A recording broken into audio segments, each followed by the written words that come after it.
ಏನ್ ಮಚ್ಚ ಫೋನೇ ಇಲ್ಲ. ನಿನ್ ಫೋನ್ ತೆಗ ನೈ ಮರಿಕೆ ನಂಗೆ ಫ್ರಸ್ಟ್ರೇಷನ್ ಐತೈತ್ ನಂಗೆ. ಯಾಕೆ ಮಚ್ಚ ಏನಾಯ್ತು? ನಮ್ ಫ್ರೆಂಡ್ ಒಬ್ಬ ಗೋಳಿ ಮಗ ಬೆಳಗ್ಗೆ ಫೋನ್ ಮಾಡ್ಬಿಟ್ಟು ಮಚ್ಚ ಬೇಗ ಬಾ ಬಾಡಿಲಿ ಒಂಥರ ಆಗ್ತಿದೆ ಹಾಸ್ಪಿಟ್ಲ್ ಹೋಗ್ಬೇಕು ಅಂದ. ಸರಿ ಅಂತ ನಾನು ಹೋಗ್ಬಿಟ್ಟು ಅವ್ನ ಹಾಸ್ಪಿಟ್ಲ್ ಕರ್ಕೊಂಡು ಹೋದೆ. ಅಲ್ಲಿ ನೋಡ್ರೆ ಆ ಗೋಳಿ ಮಗ ಡಾಕ್ಟರ್ ಹತ್ರ ಹೋಗ್ಬಿಟ್ಟು ಸರ್ ನಂಗೆ ದಿನಕ್ಕೆ 3 ಸತಿ ಮಾತ್ರ ಹೊಟ್ಟೆ ಇಸ್ತದೆ ಅಂತವ್ನೆ. ಆಮೇಲೆ ಅದೀಗ ಡಾಕ್ಟ್ರು ಅದೆಲ್ಲರಿಗೂ ಆಗುತ್ತಪ್ಪ ಅದ್ ಬಿಟ್ಟು ಬೇರೆ ಏನಾದ್ರು ಪ್ರಾಬ್ಲಮ್ ಇದ್ರೆ ಹೇಳು ಅಂದ. ಅದಕ್ಕೆ ಗೋಳಿ ಮಗ ಸರ್ ನಂಗೆ ಬರೀ ನೈಟ್ ಮಾತ್ರ ನಿದ್ದೆ ಬರುತ್ತೆ ಅಂತವ್ನೆ. ಆ ಡಾಕ್ಟ್ರು ನನ್ ಮಗ ಏನ್ ನೋಡ್ತಾವನೆ ಎಂತ ಗೋಳಿ ಮಂಗ ಕರ್ಕೊಂಡ್ ಬಂದಿದ್ಯಾ ಅಂತ. ಅಯ್ಯೋ ಮತ್ತೆ ಕರ್ಕೊಂಬಂದ್ಬಿಟ್ಟೆ ಶಿಶಿನ ಹೆಂಗ ಆಚೆಗೆ.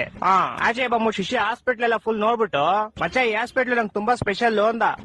ಏನ ಸ್ಪೆಷಲ್ ಅಂದ್ರೆ ಮಜಾ ಈ ಹಾಸ್ಪಿಟಲ್ ಹುಟ್ಟಿದ್ದು ಅಂದ. ಅದ್ರಲ್ಲಿ ಏನ್ ಸ್ಪೆಷಲ್ ಐತಂತೆ? ನಾನು ಸೇಮ್ ಕ್ವಶನ್ ಕೇಳ್ದೆಪ್ಪ. ಮಚ್ಚ ನಾನ್ ಚಿಕ್ಕ ವಯಸ್ಸಲ್ಲೇ ಹುಟ್ಬಿಟ್ಟೆ ಅದೇ ಸ್ಪೆಷಲ್ ಅಂತ.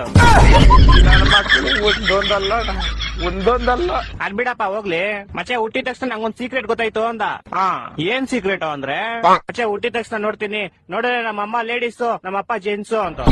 ಹೊಟ್ಟೆ ಎಷ್ಟು ಉರ್ಸ್ತಾವ್ರೋ ಅಪಕ್ವತ್ನ ನೋಡಿದ್ರೆ. ಮಚ್ಚ ಬಂದ ತಾಳ ಅವನೇ ಬಂದ. ಮಚ್ಚ ಏನ ಮಚ್ಚ ಗಾಡಿ ಏನೋ ಪ್ರಾಬ್ಲಮ್ ಆಗ್ಬಿಡೈತ್ ಮಚ್ಚ.